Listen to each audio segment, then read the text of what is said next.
নমস্কার, আপনি দেখছেন স্টক মার্কেট বাংলা। আজ আবার হাজির হয়ে গেছি মিউচুয়াল ফান্ডের লেটেস্ট আপডেট নিয়ে। আপনারা সকলেই জানেন যে আমরা এই চ্যানেলে মিউচুয়াল ফান্ড রিলেটেড ভিডিও বানাই। মিউচুয়াল ফান্ড কত টাকার গেইন দিচ্ছে প্রতিদিন, কত টাকার লস হচ্ছে, সমস্ত কিছু আপনাদের সামনে এই ভিডিওর মাধ্যমে শেয়ার করে থাকি। তাই যদি ভিডিওতে নতুন হন বা চ্যানেলে নতুন হন তাহলে অবশ্যই চ্যানেলটিকে সাবস্ক্রাইব করে একটু আমাদের সাপোর্ট করবেন। তো চলুন সরাসরি ভিডিওতে যাওয়া যাক। আজকে দেখুন জুন 2, 2026, 1 জুন মানে সোমবারে কি ঘটেছে আমি কিন্তু সেই আপডেটটা এই মুহূর্তে দিতে চলেছি। কারণ আপনারা সকলেই জানেন যে মিউচুয়াল ফান্ড আপডেট হতে একদিন মতো সময় লেগে যায়।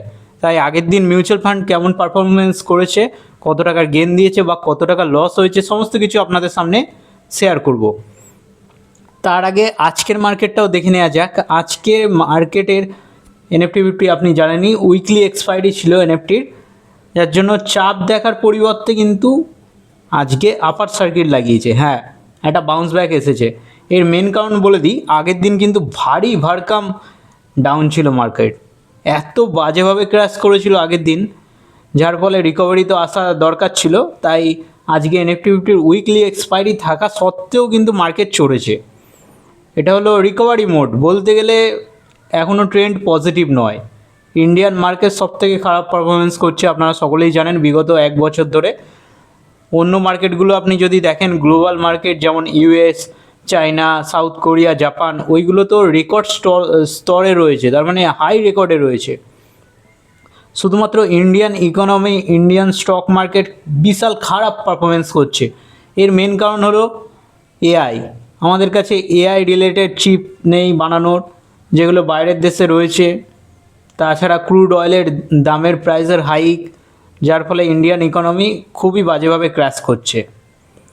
কিন্তু আজকে রিকভারি মোড দেখা গেছে। দেখুন এনএফটি আজকে উইকলি এক্সপায়ারি থাকা সত্ত্বেও চড়েছে, 0.43%-এর মতো আপ ছিল। অন্যদিকে সেন্সেক্স দেখুন 0.52%-এর মতো আপ ছিল। অন্যদিকে ব্যাঙ্ক এনএফটি 0.13%-এর মতো আপ ছিল। এটা রিকভারি মোড বলা চলে, রিকভার তো ফুলভাবে হয়নি, কারণ আগের দিন 1%-এর মতো ডাউন ছিল সমস্ত ইন্ডেক্স। চলুন তার ইম্প্যাক্টটা মিউচুয়াল ফান্ডে সরাসরি পড়ে গেছে, সেটা আমি এখন এই মুহূর্তে দেখাতে যাচ্ছি। চলুন দেখে নেওয়া যাক। আমি ড্যাশবোর্ড সেকশানে চলে এসেছি। দেখুন কি হয়েছিল আগের দিন। 1.14% ডাউন হয়ে গেছিলো আমাদের পোর্টফোলিও। 2541 টাকা ডাউন, একবারে মাইনাস হয়ে গেছে একদিনে। Motilal Oswal mid cap fund আগের দিন রিটার্ন দিয়েছে, দেখুন 1.27% নেগেটিভ। খালি দেখতে থাকুন, লাল নিশান, 1737 টাকা মাইনাস হয়ে গেছে। অন্যদিকে বন্ধন স্মল ক্যাপ ফান্ড দেখুন 0.82% নেগেটিভ, 494 টাকা minus. Edelweiss mid cap fund 1.23% negative, 126 টাকা minus. SBI banking financial service fund 1.45% negative, যার ফলে 124 টাকা minus. Nippon India growth mid cap fund 1.6%-এর মতো মাইনাস, 23 টাকা মাইনাস হয়ে গেছে। Nippon India small cap fund 1.29% negative হয়ে গেছে, 19 টাকা মাইনাস হয়ে গেছে। অন্যদিকে Parag Parikh flexi cap 0.42% negative হয়ে গেছে, 4 টাকা 33 পয়সা মাইনাস হয়ে গেছে। এইচডিএফসি ফ্লেক্সি ক্যাপ দেখুন 0.71% নেগেটিভ হয়ে গেছে, 7 টাকা 22 পয়সা নেগেটিভ হয়ে গেছে। এডেলওয়াইজ গোল্ড অ্যান্ড সিলভার দেখুন 0.43% নেগেটিভ, যার ফলে 3 টাকা 33 পয়সা মতো মাইনাস হয়ে গেছে। DSP multi asset allocation fund 0.3% negative, যার ফলে 0.33 পয়সা নেগেটিভ হয়েছে। মানে একটা মিউচুয়াল ফান্ডও পারফর্ম করতে পারেনি আগের দিন। হ্যাঁ, আপনারা ঠিকই শুনছেন, একটা মিউচুয়াল ফান্ডও পারফর্ম করতে পারেনি। এর মেন কারণ আগের দিন বলেই দিলাম, ভয়ঙ্কর ক্র্যাশ দেখা গেছিলো, যার ফলে ওয়ান ডে রিটার্ন দেখুন 2541 টাকা মাইনাস হয়ে গেছে, 1.14% পোর্টফোলিও ডাউন হয়ে গেছিলো। চলুন এবার দেখে নেওয়া যাক কত কি ইনভেস্টমেন্ট রয়েছে, তার ভিত্তিতে বলে রাখি। দেখতেই পাচ্ছেন বিগত 1 মাস ধরে 2খানা ফান্ড খালি নেগেটিভ রিটার্ন শো করছিল, এখন কিন্তু তার বদলে 3টে ফান্ড হয়ে গেছে। হ্যাঁ, তৃতীয় ফান্ডটা কোনটা? SBI banking financial service fund. Financial খুবই খারাপ পারফর্ম করছে, এটাও মাইনাসে চলে গেছে। আমি দেখাবো কত কি ইনভেস্টমেন্ট রয়েছে। মতিলালের সব থেকে হেভিলি ইনভেস্টমেন্ট রয়েছে, যেটা মাইনাসে রয়েছে এখনও পর্যন্ত 1,46,078 টাকা, যার কারেন্ট ভ্যালু 1,34,913 টাকা হয়ে রয়েছে। বন্ধন স্মল ক্যাপ ফান্ডে 55,678 টাকা ইনভেস্টেড আছে, যার কারেন্ট ভ্যালু 60,162 টাকা হয়ে রয়েছে। এডেলওয়াইজ মিড ক্যাপ ফান্ডে 10,000 মতো ইনভেস্টেড আছে, যার কারেন্ট ভ্যালু 10,126 হয়ে রয়েছে। এসবিআই ব্যাঙ্কিং ফাইন্যান্সিয়াল সার্ভিস ফান্ডে 8,552 টাকা মতো ইনভেস্টেড ছিল, যার কারেন্ট ভ্যালু 8,484 টাকা হয়ে রয়েছে। Nipon India growth mid cap ফান্ডে 1413 টাকা মতো ইনভেস্টেড ছিল, যার কারেন্ট ভ্যালু 1475 হয়ে রয়েছে। নিপন ইন্ডিয়া স্মল ক্যাপ ফান্ডে দেখুন 1380 মতো ইনভেস্টেড ছিল, যার কারেন্ট ভ্যালু 1451 হয়ে রয়েছে। পারাক ফ্লেক্সি ক্যাপে দেখুন 1000 টাকা মতো ইনভেস্টেড ছিল, যার কারেন্ট ভ্যালু 1018 হয়ে রয়েছে। এইচডিএফসি ফ্লেক্সি ক্যাপে দেখুন 1000 টাকা মতো ইনভেস্টেড ছিল, যার কারেন্ট ভ্যালু 1010 হয়ে রয়েছে। এডেলওয়াইজ গোল্ড অ্যান্ড সিলভারে দেখুন 800 টাকা মতো ইনভেস্টেড ছিল, যার কারেন্ট ভ্যালু 774 হয়ে রয়েছে। ডিএসপি মাল্টি অ্যাসেট অ্যালোকেশন ফান্ডে দেখুন 100 টাকা মতো ইনভেস্টেড ছিল, যার কারেন্ট ভ্যালু 108 টাকা হয়ে রয়েছে। এবার টোটাল রিটার্নটাও দেখিয়ে দিই। বিগত 1 বছরের প্লাস হয়ে গেছে আমাদের এই পোর্টফোলিওটা। এই বিগত 1 বছরে কী কী রিটার্ন দিয়েছে দেখুন। সব থেকে খারাপ পারফরমেন্স করেছে কে? Motilal Oswal mid cap fund 7.64% negative, 11,164 টাকা minus. Bandhan small cap fund 8%-এর মতো রিটার্ন জেনারেট করে দিয়েছে, 4,484 টাকার মতো প্রফিট জেনারেট করে দিয়েছে। এডেলওয়াইজ মিড ক্যাপ ফান্ড, এটা তো রিসেন্টলি ইনভেস্টমেন্ট হয়েছে, তাও 126 টাকার মতো প্রফিট দিয়েছে, 1.26%-এর মতো চড়েছে। SBI banking financial service fund এটা মাইনাসে চলে গেছে, 0.8%-এর মতো নেগেটিভ হয়ে গেছে, যার ফলে 67 টাকা মাইনাস হয়ে গেছে।